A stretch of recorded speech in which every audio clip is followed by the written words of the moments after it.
आइए,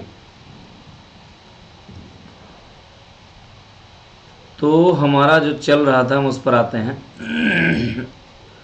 हाँ, हम यहाँ आपसे चर्चा आज की शुरू होनी है। अकबर से कहानी होगी। जैसा कि मैंने आपको बताया था, अगर आपको याद होगा कि ये 1560 से 1605 तक शासन में बने रहते हैं। जो तीन इम्पोर्टेंट बात इसके शासनकाल की, एक तो इनके काल की राजपूत नीति, दूसरा प्रशासनिक सुधार, तीसरा इनका धार्मिक दृष्टिकोण।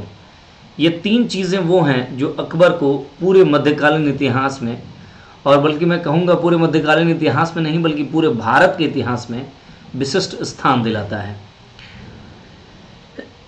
सबसे पहले अगर हम बात करें राजपूत नीति की, देखिए राजपूत नीति कहने का मतलब उत्तर भारत में जब अकबर आए तो पता चला कि राजस्थान वगैरह में कई ऐसे राजपूत शासक हैं जो बहुत मजबूत भी हैं, है ना।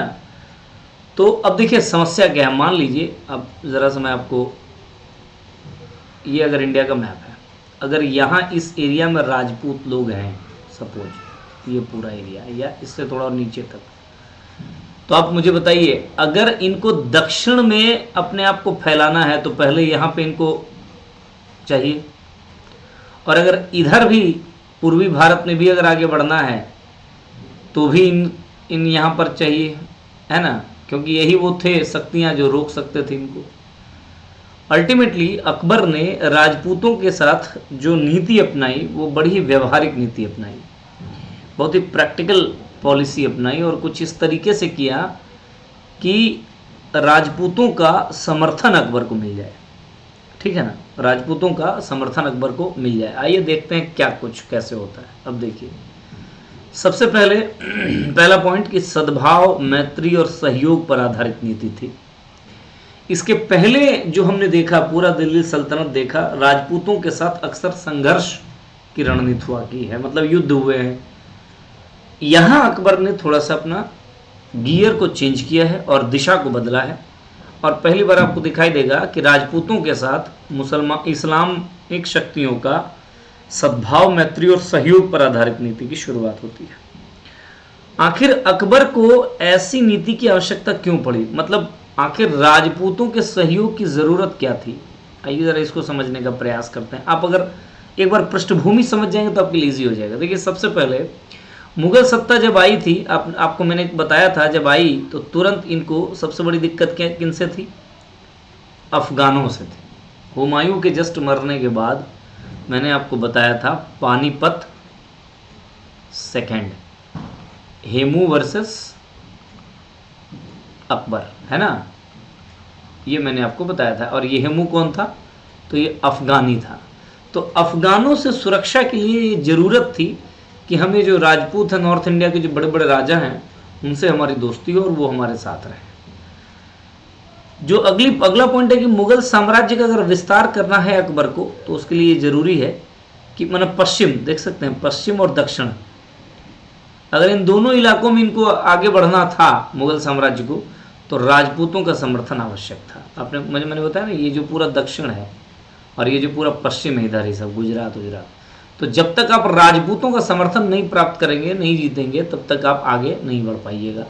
तो मुगल साम्राज्य का विस्तार को ध्यान में रखते हुए भी राजपूतों के सहयोग की आवश्यकता थी अकबर को।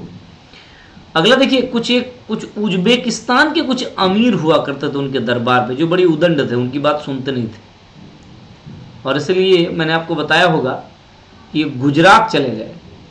और गुजरात जब चले गए, गुजरात मैंने आपको ये भी बताया होगा कि गुजरात में जो अकबर का अभियान हुआ वो इसीलिए हुआ, इन्हीं उज्बेक अमीरों को दमन करने के लिए। एक तरीके से ये एक बड़ा कारण था। एक बड़ा कारण तो ये भी था कि गुजरात एक बड़ी समृद्ध राज्य की गिनती में आता था, इंटरनेशनल ट्रेड का एक सेंटर हुआ करता था, ये सब कारण तो थे ही।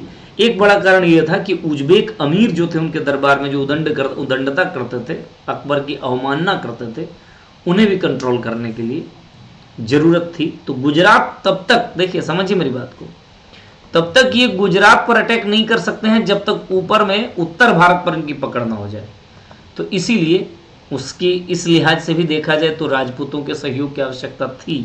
और the last but not the least, very important point, अगर अकबर चाहता था कि अगर एक भारत बहुसंख्यक हिंदू प्रजा वाला देश है और बहुसंख्यक हिंदू प्रजा में अगर मुगल सत्ता को स्वीकार्य बनाना है, अगर एक्सेप्टेंस दिलाना है, तो उसके लिए भी चाहिए कि ये जो राजपूत शासक है वो हमारे दोस्त बन जाए।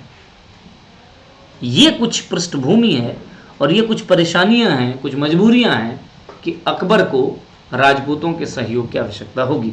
आगे देखते हैं क्या है। इन्होंने राजपूत के साथ वैवाहिक संबंध स्थापित किए। आपको पता है भारमल है, भारमल की पुत्री के साथ विवाह किया, जिनको आप जोधाबाई बोलते हो, है ना, जोधाबाई बोलते हो। तो वैवाहिक संबंध एक बड़ा पॉइंट है। हालांकि अगर किसी ने वैवाहिक मतलब विवाह नहीं करना चाहा तो उस पर किसी प्रकार का दबाव नहीं दिया है अकबर ने। प्रस्ताव हो सकता दिया है, किसी ने प्रस्ताव लौटा दिया है, ठुकरा दिया है। राजपूत सरदारों को अकबर द्वारा विशेष सुविधाएं दी गई। ये जो राजपूत सरदार थे इनको अकबर द्वारा विशेष सुविधाएं दी गई, नहीं भाई आप लोग स्पेशल है, वीआईपीज हैं। जैसे एक कंटेक्स्ट है, मैंने आपको बताया था पिछले क्लास में, 3 प्रकार के जागीर में से एक प्रकार का जागीर है वेतन जागीर। ये वो जागीर है जो दोबारा लौटाया नहीं जाएगा, बल्कि जिसे दे दिया गया सो दे दिया गया। तो जो वेतन जागीर की जो संकल्पना है वो केवल राजपूतों के लिए, जो ठीक है राजपूतों के लिए। अब देखिए मान सिंह और भगवान दास जैसे राजपूत इनके साथ हैं और इनका विशेष प्रभाव भी है अकबर के काल के सैन्य या प्रशासन में। आपको नजर आएगा मान सिंह और भगवान दास बड़ी महत्वपूर्ण भूमिका में आपको नजर आएंगे। यानी कुल मिलाकर के राजपूत सरदारों को अकबर द्वारा सम्मान भी दिया गया, विशेष सुविधा भी दी गई। मुगल जो शासन है उस मुगल शासन में भी राजपूत सरदारों का प्रतिनिधित्व अच्छा खासा रहा। और राजपूत पत्नी, मान लीजिए अगर कोई राजपूत राजवंश से इनका अगर विवाह हो भी गया तो उनकी उन पत्नी के प्रति आदर, सम्मान और उसके धर्म के प्रति उदारता की नीति अपनाई। मान लिया जाए जोधाबाई से शादी हो गई तो जोधाबाई को रिस्पेक्ट देना, उनको उनके उसका धर्म है हिंदू और हिंदू धर्म के प्रति एक मतलब लिबरल थॉट रखना, क्या कहें आप, मतलब सहिष्णु टॉलरेंट पॉलिसी अपनाना, ये इनकी खूबियाँ थी।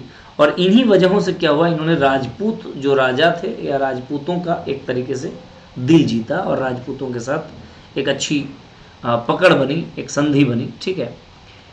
और कई राजपूत राजाओं के साथ इनका संधि भी हुआ है, ट्रीटी भी हुआ है। ट्रीटी क्या है कि राजपूत राजाओं को अकबर की संप्रभुता को स्वीकारना होगा, मानना होगा, और बदले में अकबर ये कहेगा कि आपको मुगल शासक तो मुगल साम्राज्य तो आप पर हमला करेगा ही नहीं, बल्कि दूसरा कोई करेगा तो मुगल साम्राज्य आपकी सुरक्षा के लिए खड़ा है, ऐसी बात करेगा, ठीक है। तो ये सारी बातें आपको नजर आएंगी। अब एक बड़ा इंपॉर्टेंट पॉइंट है अकबर के टॉपिक पे, जो उदार धार्मिक दृष्टिकोण इनका जो नजर आता है वो कहाँ नजर आता है, जरा उस पर आइए विचार करते हैं। आपने ये बात तो देख लिया कि हिंदुओं के प्रति उदारता अपनाता है और हिंदुओं से वैवाहिक संबंध भी स्थापित करता है और हिंदू पत्नियों के माध्यम से हिंदू धर्म को ज़्यादा बेहतर तरीके से समझ पाता है। अकबर का और अगर बैकग्राउंड आप पृष्ठभूमि में जाएंगे तो ये सूफीज़म से प्रभावित था। इनका बचपन ऐसे माहौल में बीता है कि धार्मिक कट्टरता इनमें कम आई और ये सर्वधर्म संभाव वाली बात को लेकर के आगे बढ़ते थे। इसी क्रम में देखिएगा, देखिए फैक्ट है, ये सब क्वेश्चन बड़ा अच्छा से पूछता है। 1563 ईस्वी में एक तीर्थ यात्रा कर हुआ करता था, पिलग्रिम टैक्स इसको कहते थे, जो उत्तर भारत के जो लोग खास करके गंगा यमुना दोआब के जो लोग हैं, ये लोग कहीं इधर उधर तीर्थ करने जाते थे तो उनसे टैक्स लिया जाता था। इस कर की समाप्ति कर दी सबसे पहले तो। उसके अगले बरस जो जजिया जिसको आप कहते हो ना, उस जजिया करके समाप्त कर दिया कि नहीं भाई जजिया भी नहीं चलेगा। उसके बाद देखिए कितना अच्छा है, 1565 में इन्होंने क्या कर दिया कि पहले एक ट्रेंड हुआ करता था कि जो युद्धबंदी हुआ करते थे उनको बलपूर्वक धर्मांतरण कर दिया जाता था। अकबर ने आकर के इस प्रथा, इस परंपरा को ऊपर भी रोक लगा दिया। तो 1563, 64 और 65 लगातार 3 वर्ष 3 महत्वपूर्ण काम लगातार किए हैं। तीर्थ यात्रा कर की समाप्ति, जजिया कर की समाप्ति और युद्ध बंदियों की जो बलपूर्वक धर्मांतरण होता था उनको भी इन्होंने समाप्त कर दिया। 1575 देखिए, अब देखिए इनको ऐसा लगता है, ये इन्होंने, इनकी दिमाग की सोच है कि हम ऐसा कुछ करें कि तमाम धर्मों के लोगों के साथ वाद विवाद किया जाए, चर्चा परिचर्चा किया जाए, सत्य और ज्ञान की खोज किया जाए, वास्तव में सही और गलत क्या है इस पर सही अनुसंधान हो, ऐसी इनकी सोच। और इसी सोच से प्रेरित होकर के इन्होंने क्या किया कि फतेहपुर सीकरी में, है ना, फतेहपुर सीकरी में एक इबादत खाना, आप इसको प्रार्थना भवन भी कह सकते हैं, का निर्माण किया। इसमें क्या होता था, लगातार अलग अलग धर्म के, अलग अलग जो धर्म के लोग हैं, है ना, धर्म के लोग हैं, उनको बुलाते थे और आपस में लोगों में वाद विवाद होता था। किंतु 3-4 साल वाद विवाद, 2-3 साल वाद विवाद होने के बाद उनको ये अनुभव हुआ कि ये बड़ा ही लाभकारी नहीं हुआ, क्योंकि आपसी वैमनस्य भी बढ़ जाता था, आपसी तनाव भी बढ़ जाता था, एक धर्म और दूसरे धर्म के लोगों के मध्य क्या हो जा रहा है, तनाव बढ़ जा रहा था। ऐसा उनको लगा कुछ निकल करके आ नहीं रहा है निष्कर्ष, ठीक है। तो क्या हुआ कि 1579 में आते आते इन्होंने, खैर 3 साल बाद 1578 तक ये सब बंद कर दिया, कि मतलब अब वाद विवाद वाला जो कार्यक्रम था धार्मिक, ये सब बंद कर दिया गया। 79 में अकबर ने घोषणा पत्र जारी किया जिसको मजहर कहा गया। ये धार्मिक वाद विवाद के बाद इनको जो अनुभव मिला और उन अनुभव से जो निष्कर्ष निकाले उसकी कुछ बातें थी, मजहर। और 81 में 2 साल बाद और इन्होंने एक नए लाइफस्टाइल दीन इलाही या तौहीद इलाही की शुरुआत करी। कई इतिहासकार इसको दीन इलाही को धर्म कहते हैं, कई लोग बोलते नहीं, this was not a religion, ये जस्ट एक तरीके से कोड ऑफ कंडक्ट था, एक संहिता था, आचार संहिता की, ऐसे रहना है, ऐसे जीना है, ठीक है। फिर उसके बाद आगे बढ़ेंगे आप तो ये सूफीवाद से प्रभावित रहे हैं। शेख सलीम चिश्ती का ये फॉलोअर रहे हैं। अजमेर में मोइनुद्दीन चिश्ती के दरगाह में भी विजिट किए और एक गुरु अमरदास को क्या है इन्होंने भूमि दान दिया था। इन तमाम चीज़ों के आधार पर आप ये बात कह सकते हैं कि अकबर का जो धार्मिक दृष्टिकोण है उसमें सहिष्णुता प्लस उदारता, ये आपको कूट कूट कर मिलेगा। इसमें कट्टरता नहीं है, ये बात आपको सही तरीके से समझ में आ रही होगी। तो कुल मिलाकर के एक बार क्रम से 1563 तीर्थ यात्रा कर की समाप्ति, 64 जजिया की समाप्ति, 65 युद्धबंदियों के बलपूर्वक धर्मांतरण पर रोक, 75 में फतेहपुर सीकरी में इबादत खाना का निर्माण, 79 में अकबर का घोषणा पत्र या मजहर, 81 में दीन इलाही या तौहीद इलाही की शुरुआत। आइए आगे देखिए, इनके काल को सांस्कृतिक समन्वय का काल भी कहा जाता है ना। अकबर के काल को सांस्कृतिक समन्वय का काल भी कहा जाता है। क्या हुआ है तो भारतीय स्थापत्य शैली और इस्लामी शैली का सम्मिश्रण आपको इस काल में नजर आएगा। गुंबद, मीनार, मेहराब, ये सब जो है वो ईरानी या इस्लामिक कल्चर से लिया गया। वहीं स्तंभों का उपयोग, दीवारों पर नक्काशी, समतल छत, जाली, छतरी, ये भारतीय शैली थी। और इन सब का मिक्सअप आपको नज़र आएगा जैसे। और क्या बना है इस काल में देखिए, बुलंद दरवाज़ा है, जामा मस्जिद है, जोधाबाई का महल है, इसके अलावा रूमी सुल्ताना का महल है, फिर राजा बीरबल का महल है, अकबर का स्वयं का मकबरा सिकंदरा आगरा के बगल में है, ये है। आगे चल करके इनका बेटा जो आपका जहांगीर है वो पूरा करवाएगा, है ना, इन्होंने शुरू किया।